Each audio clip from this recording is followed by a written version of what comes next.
Hello, শুভ রাখি বন্ধন উৎসব। তো অনেক দিন পর চলে এলাম নতুন একটি ভিডিও নিয়ে। তো পারিপার্শ্বিক এমন দুর্ঘটনা ঘটেছে যাতে ভিডিও করার মন বা ইচ্ছা কোনোটাই হয় না। তবুও উৎসবের দিনে তো উৎসব পালন করতেই হবে। আর উৎসব করলে বাড়িতেই লোকজন, আর বাড়িতে লোকজন মানে মন ভালো হয়ে যায়। সবাই মিলে আনন্দ করার মজাটাই আলাদা।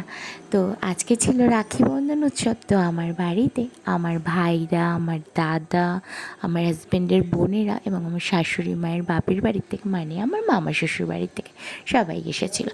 সবাই মিলে মজা করে আনন্দ। তো সকালে সবাই মিলে রাখি টাখি সবাই পরিয়ে নিলাম। পরানোর পরেই তো রাখি পরালেই হবে, খাওয়া দাওয়াও তো করতে হবে। তো সকালবেলা টিফিনে করেছিলাম লুচি, ছোলার ডাল, ঘুগনি আর মিষ্টি। তো সকালে সবাই টিফিন খাওয়ার পর তোড়জোড় শুরু করে দিলাম দুপুরের খাওয়া দাওয়া। তো সবাই মিলে দুপুরের তোড়জোড় শুরু করতে করতে আমার সাথে সমান তালে তাল মিলিয়ে আমার ছোটো ভাই কিন্তু রান্না করেছে, আর এদিকে আমার ননদরাও হেল্প করেছে। তো সবাই মিলে অনুষ্ঠানের দিনে কাজ করার মজাটাই আলাদা।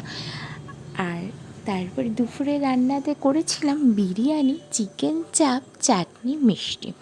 তো এত কাজের মধ্যে ভিডিও করা সম্ভব হয় না, তবুও যেটুকু নিতে পেরেছি তোমাদের সাথে কিন্তু শেয়ার করেছি। যদি আমার ভিডিওটা ভালো লাগে লাইক করো। তো টাটা।